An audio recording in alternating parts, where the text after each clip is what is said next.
Y nos vamos a la entrevista que les habíamos prometido con Alejandro Grimson.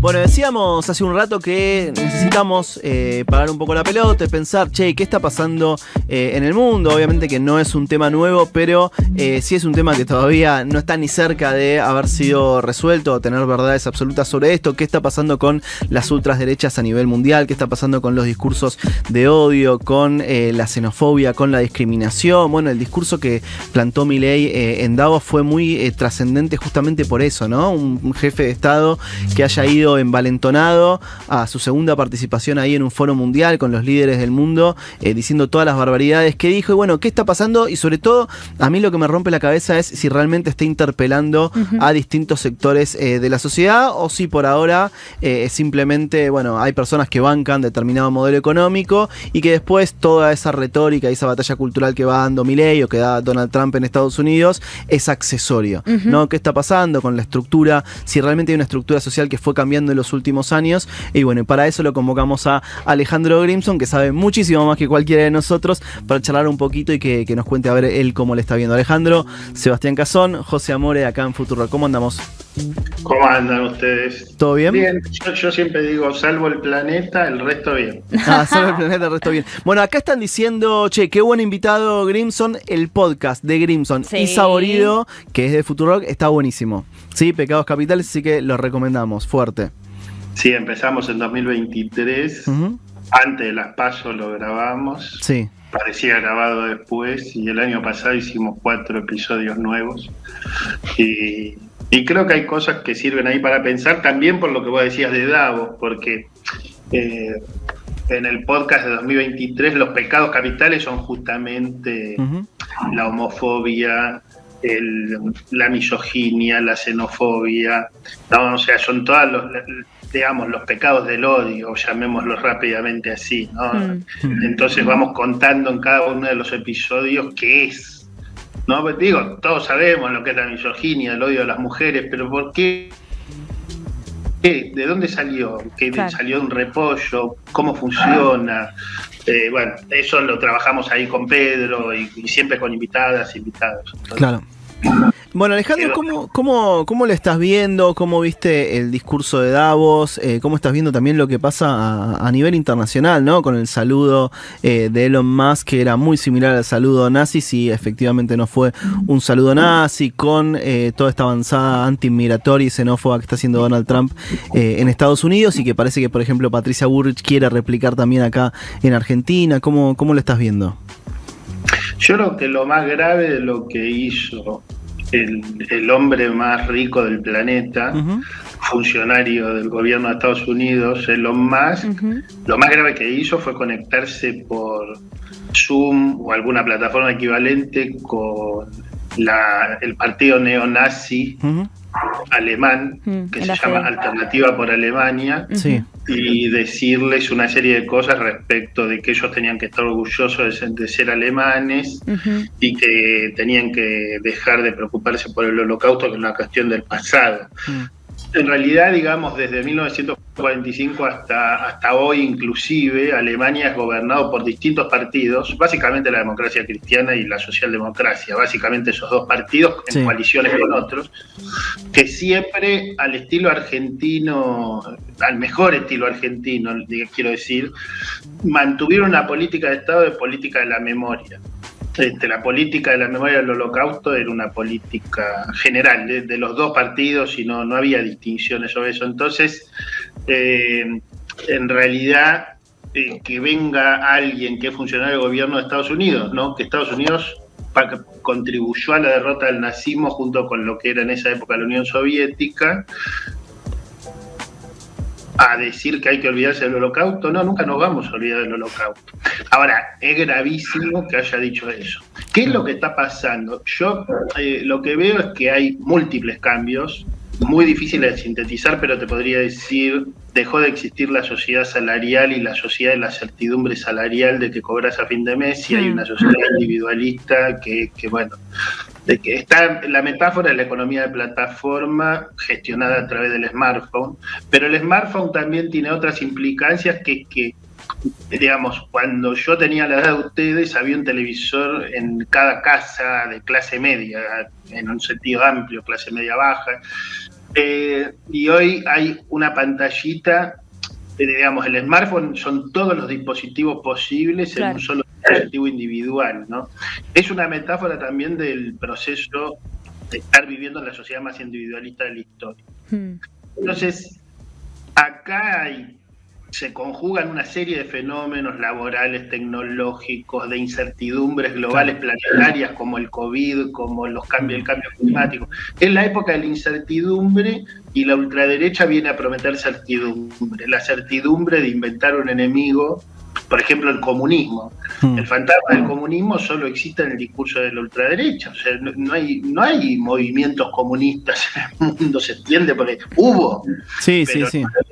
Solo existe en el discurso de ellos, digamos, a los zurdos que va a ir a perseguir hasta el fin del mundo, tiemblen zurdos, eso que dijo Milei, que no es una frase democrática, es una frase antidemocrática, son los zurdos que él imagina como políticos. Ahora vamos ahí a la frase de Milei. Entonces, sintetizo, si entendí bien lo que vos decís, hubo en el último tiempo una transformación tecnológica, hubo transformaciones muy profundas en el mercado laboral, tendientes a la individualización, que de alguna manera generan intolerancia política o fenómenos de un individualismo muy fuerte que te separa del otro, que te genera poca empatía en el otro, y eso hace que vivamos hoy una sociedad por lo menos verbalmente mucho más violenta que años atrás.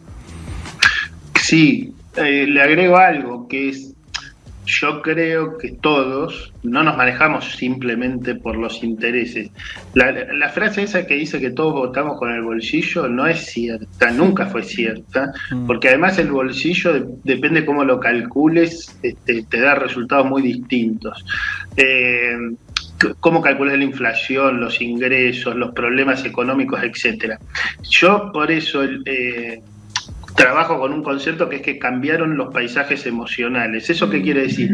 Que nos sentimos de maneras diferentes a como nos sentíamos en la época anterior, yo diría antes de 2015 en el mundo, porque en 2016 ganó Trump. Para mí ese es el hecho decisivo, es el primer triunfo de Trump. Después ganó Bolsonaro en 2018, y fueron creciendo los fenómenos de ultraderecha, y ahora no paran. Y ese nuevo fanatismo es como un nuevo clima de época, ¿entendés? O sea, no es que vos tenés que decir, hacer una matemática de los billetes en el bolsillo, porque las matemáticas de los billetes te dan de maneras distintas. Ejemplo, Biden el último año de su gobierno tuvo 2% de inflación anual. Sí. Y perdió, entre otras razones por la inflación, de 4 años, porque en Estados Unidos hubo gente que hizo la cuenta, no de la inflación de ese último año, sino de la inflación de los últimos 4, y en la pospandemia obviamente hubo inflación en Estados Unidos como en todo el mundo. Entonces la cuenta le dio mal a Biden. Si haces la cuenta así, si haces la cuenta de otra manera, le da bien. Claro. Bueno, diciendo, pero ¿por qué la gente hace las cuentas como las hace? Justamente porque hay paisajes emocionales nuevos que hay que entender para entender por qué vivimos una era del fanatismo. Claro. No, perdón, yo estaba pensando mientras hablabas que si bien hay algunos ascensos de ultraderechas en el mundo que no se pueden explicar quizás por motivos económicos, en la Argentina cuando ocurren cosas como escuchamos las declaraciones de Milei en Davos y 48 horas después se gesta una gran marcha, ¿no?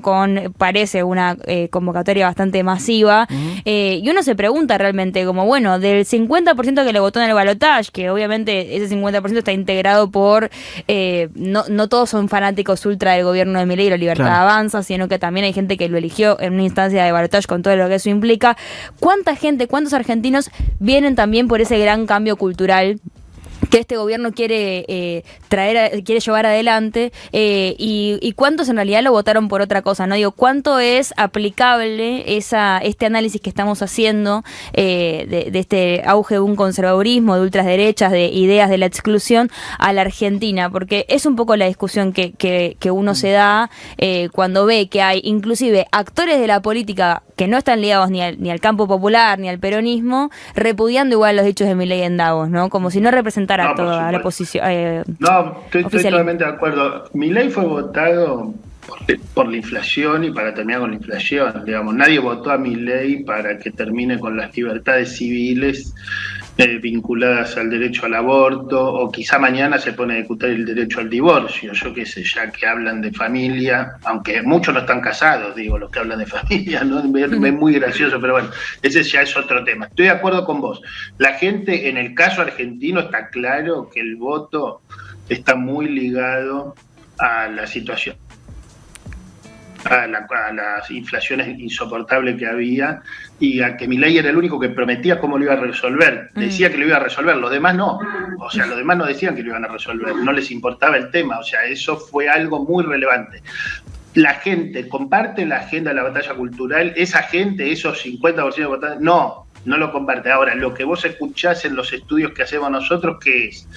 Que hay gente que vota a Milei hoy como votante moderado, no fanático de Milei, y dice, no, pero él no quiso decir eso, lo entendieron mal. Uno. Otro que dice, bueno, sí, no sé bien lo que dijo. Otro, sí, dijo una cosa que no estoy de acuerdo, pero a mí lo que me importa es que la inflación sigue bajando. Entonces vos lo que tenés es lo que nosotros llamamos argumentos ad hoc, que se inventan para justificar una posición, y se inventan ¿por qué? La pregunta es ¿por qué?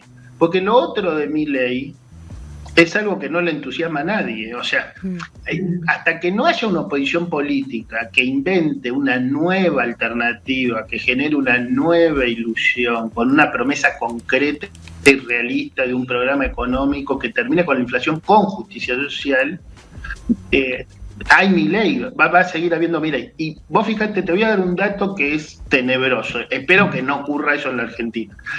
Bolsonaro ganó en 2018 con muy pocos votos conservadores, en el sentido que vos lo planteabas recién, o sea, que compraban todo ese programa de ultraderecha. La mayoría eran votos bronca contra la clase política, etcétera. Ahora, cuando Bolsonaro se fue, había convencido a la mitad de sus votantes de un programa conservador de ultraderecha. Entonces, Milei ganó con muy pocos votos contra el aborto, contra la diversidad sexual, contra todo lo que va a ser la marcha del sábado, etcétera.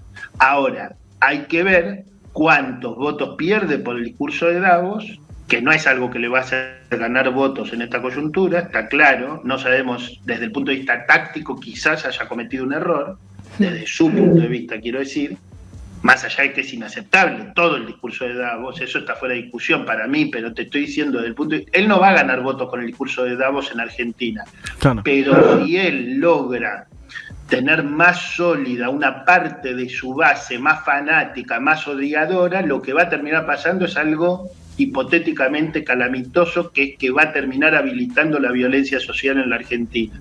¿Por qué? Porque los machirulos y machitos que se creen muy copados por ser anti-gay, cualquier día de estos se van a terminar viendo convalidados por las autoridades públicas argentinas a meterle un trompazo a un gay en la calle, claro. A meterle un trompazo a un boliviano en la calle, a meterle un trompazo a un no binario en la calle. Y si desde el gobierno argentino siguen promoviendo la violencia y la estigmatización, va a terminar habiendo situaciones de ese tipo, y eso es algo que hay que evitar a toda costa. Bueno, eso me parece un tema clave, y esta semana lo charlamos, lo discutíamos, la legitimidad de la violencia, ¿no? Claro. Cómo se está legitimando la violencia y también la reacción frente a esa violencia. O sea, ¿qué es lo que hay que hacer cuando Milei dice zurdos hijos de puta los voy a perseguir? Por ejemplo, Grabois en redes le decían, bueno, vos sos un facho hijo de puta, le respondía Grabois. O por ejemplo en la marcha el otro día, que fue un influencer libertario también que fue a provocar a militantes, bueno, que también generan esa provocación y después desde la militancia le responden también pegándole. ¿Qué se hace? ¿Cómo lo ves? Porque hay una legitimidad una legitimación de la violencia que a mí me preocupa sobre cómo puede llegar a escalar, y sobre todo también pensando que los violentos se mueven mucho mejor en ese clima que las personas que no estamos acostumbrados a hacer política a través de la violencia. Claro. O sea, tenemos todo para perder, digo. Para el que dice, me cago a piñas con el libertario. Sí. Una vez te puede llegar a salir bien, pero lo más probable es que a la larga termines perdiendo porque la historia marca que nosotros No, y somos qué pasa también, perdón, con la... Sumo a lo que decís, con la radicalización del otro lado, porque... En la asamblea del sábado se veía un sector de personas muy enojadas que están sumando esa bronca como una gota que cae en un vaso con agua y que en algún momento va a rebalsar, porque también tiene una tradición muy punk, cierto aspecto del colectivo LGTB. Digo, se puede encontrar la violencia de ese lado también, ojalá que no, pero digo, cuando vos te violentan, te discriminan y lo único que te dan es bronca, vos también vas a reaccionar al día. Total. Y eso es una consecuencia principalmente de lo que genera el gobierno nacional. Pero ¿qué va a hacer el sector de la oposición que no quiere la violencia como respuesta política para frenar esa escalada de ambos lados, ¿no? Sí. Todo esto que hacen los libertarios, desde promover la violencia hasta mandar provocadores a las movilizaciones, es una trampa gigantesca que están montando para lograr destituir la democracia. Lo que ellos quieren tiene un objetivo, que es que no se pueda votar, que proscribir a más gente y a más gente, quieren encerrar gente, quieren que haya presos, quieren que haya muertos, pero no es fácil que haya muertos. ¿Por qué? Porque la sociedad argentina, por X razones muy largas de explicar acá, no tiene consenso hoy con el asesinato político en manos del Estado, pero ellos están tratando de que se pueda ir legitimando un incremento de la violencia. Por eso es muy simple. En el espacio democrático o popular puede haber distintas opiniones, pero yo convoco, invito a todos a defender siempre la misma posición de las madres y las abuelas de Plaza de Mayo. Nunca a través de la violencia. ¿Por qué? Porque con la violencia vas a estar ayudando, aunque vos no lo quieras, al gobierno autoritario a generar más violencia. La única salida de esto es así. Esto es una trampa que están montando. Lo que hay que hacer es trabajar para desarmar la trampa colectivamente. No hay que caer en la trampa y pisar el palito. Sí, claro. Estoy de acuerdo. Está bueno la referencia que hacía de las abuelas y las madres, que también apareció mucho en la asamblea, como el norte, ¿no? O la brújula, a la que abrazarse cuando se trata de pelear contra el autoritarismo, es por ahí. Quería preguntarte, Alejandro, ¿cómo ves al peronismo en este esquema? Más allá del contexto de la Marcha Federal del Orgullo que se viene el próximo sábado, hablábamos recién quizá de que, bueno, percibimos una crisis muy fuerte en el liderazgo, y yo creo que en la asamblea surgió algo que vemos también en distintos sectores de la oposición, que es esta orfandad de dirigentes, ¿no? ¿Qué lectura haces vos del proceso que está atravesando el peronismo y cómo crees que se puede resolver? Sí, yo creo que la palabra que mencionaste, orfandad, es muy importante. Es la palabra que marca un poco la realidad y el sentimiento también, digamos, del espacio democrático popular argentino, porque, como yo decía antes, digamos, hay opositores, hay legisladores, diputados y senadores y senadoras que cumplen con su mandato y votan, por ejemplo, contra la ley bases, votan contra las cosas, contra los que tienen que votar porque fueron votados para eso, no se vendieron. Eso me parece muy bien. Son diputados o senadores opositores. Eso no quiere decir que haya una oposición política, no la hay. Una oposición política es una estrategia compleja, parlamentaria y extraparlamentaria, de movilización callejera, de elecciones estudiantiles, universitarias, sindicales, etcétera, de articulación de un programa. No hay un programa. Vos fijate que el peronismo en el gobierno, y yo fui asesor en ese gobierno y me fui justamente por esto que estoy diciendo, yo veía que había una negación a hacer un plan antiinflacionario y no había manera de doblar esa cuestión. Y en ningún momento hubo ningún plan antiinflacionario. La inflación lo único que hizo fue aumentar durante el gobierno peronista, lamentablemente. El peronismo no propuso bajar la inflación como parte de su campaña electoral y hace más de un año que perdió la elección y todavía no propone bajar la inflación con justicia social, porque en ningún país hay inflación, salvo en Argentina, que sigue habiendo una inflación todavía bastante relevante, aunque fue gravísima hace muy poco tiempo atrás. En muchos países, se logró bajar la inflación con justicia social. ¿Qué quiere decir? Y bueno, que no pagan los más pobres los platos rotos, sino que se distribuye equitativamente y los que más tienen pagan. Ahora, es rarísimo que el peronismo pretenda construir una oposición. Yo lo que veo es que la mayoría, no digo todos, pero la gran mayoría de los dirigentes está pensando en cómo se arman las listas.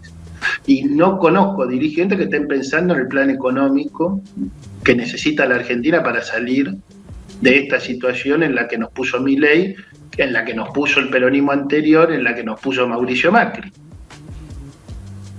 O sea, acá yo creo que el gran desafío para poder tener una potencia política, cultural, en una alternativa ante la política de Milei, es crear justamente un proyecto económico que hoy en la Argentina el peronismo no está levantando, y no alcanza con decir que uno no está de acuerdo con que le bajen a los jubilados. Uno tiene que decir de dónde sale la plata y tiene que mostrar que uno tiene responsabilidad fiscal. Claro.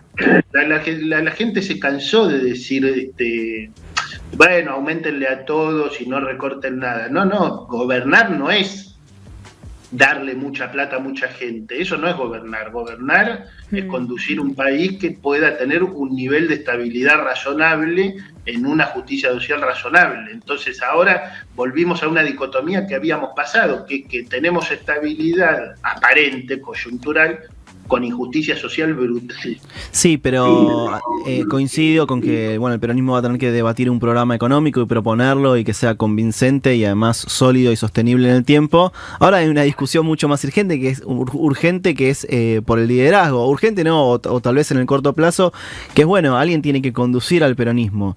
Y tenés ahí la figura de Cristina Kirchner, que sigue estando con mucho menos volumen que antes, pero que sigue estando con peso. Tenés dirigentes como Kicillof que quieren ser una alternativa superadora, y tenés otros como Sergio Massa que también quieren tener su oportunidad. Digo, es difícil que en esa discusión que es urgente, que es de ahora, que es de corto plazo... ¿Qué discutimos? ¿Liderazgos o programas? O programa económico, claro. Es difícil darle espacio a una discusión mucho más profunda como cómo terminar con la inflación argentina y que además no, yo te entiendo, pero yo creo que ese es parte del problema de la política profesional hoy. Claro. Que es legítimo, los políticos profesionales quieren liderar, eso me parece que es legítimo. Es como que un músico quiera tener mucha gente que lo siga, me parece súper legítimo. Claro. Como que si vos montás, no sé, una obra de teatro, ponés una película y querés que vayan millones a verla, perfecto. Ahora, si vos me decís que vos querés hacer una película y que vayan millones a verla, pero no te importa si es buena o mala, yo te digo, y estás equivocado, pues si no es buena, no va a ir mucha gente a verla. Después podemos discutir qué quiere decir bueno para vos, qué quiere decir bueno para mí, más comercial, menos comercial, no sé. Podemos discutir mucho. Ahora, yo no puedo creer que discutamos quién va a conducir al peronismo sin que discutamos hacia dónde. Claro. Y ahí como...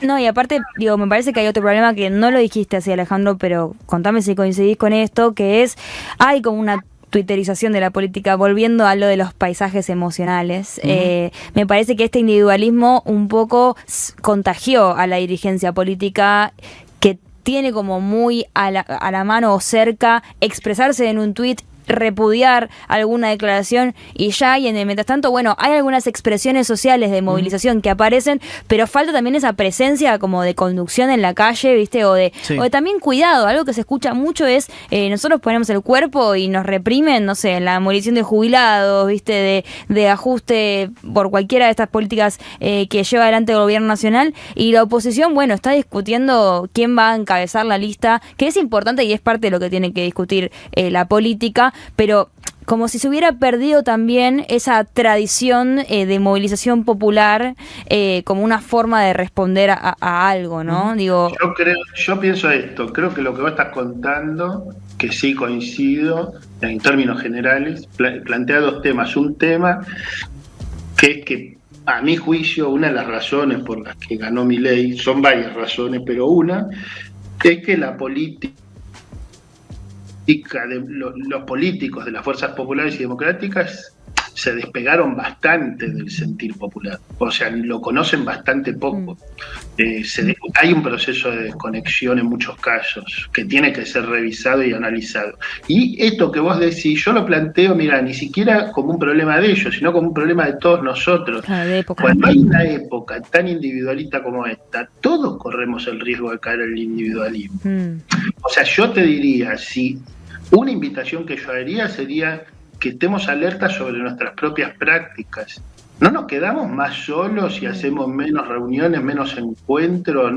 ¿No terminamos discutiendo menos con otros para dónde ir o qué hacer o armando proyectos colectivos? ¿No está pegando el individualismo en todas las esferas de la vida social y cultural? Y son preguntas, no digo que tenga una verdad, pero para mí es una pregunta que uno se puede hacer a sí mismo y preguntarse si a uno no le está llegando también la presión cultural del smartphone. Claro, totalmente. Sí, y la adicción a la dopamina. Gracias, Alejandro, por esta charla, por estos minutos, por las reflexiones. Y bueno, sí, obviamente que vamos a estar. Hago un chivo. Todo, te iba a decir. Sí, lo vamos a decir, sí.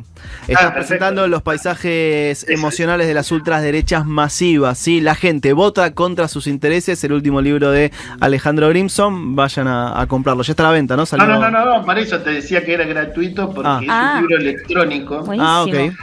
Y lo podés leer en la compu, o sea, no cuesta nada, cuesta 0 pesos. Okay.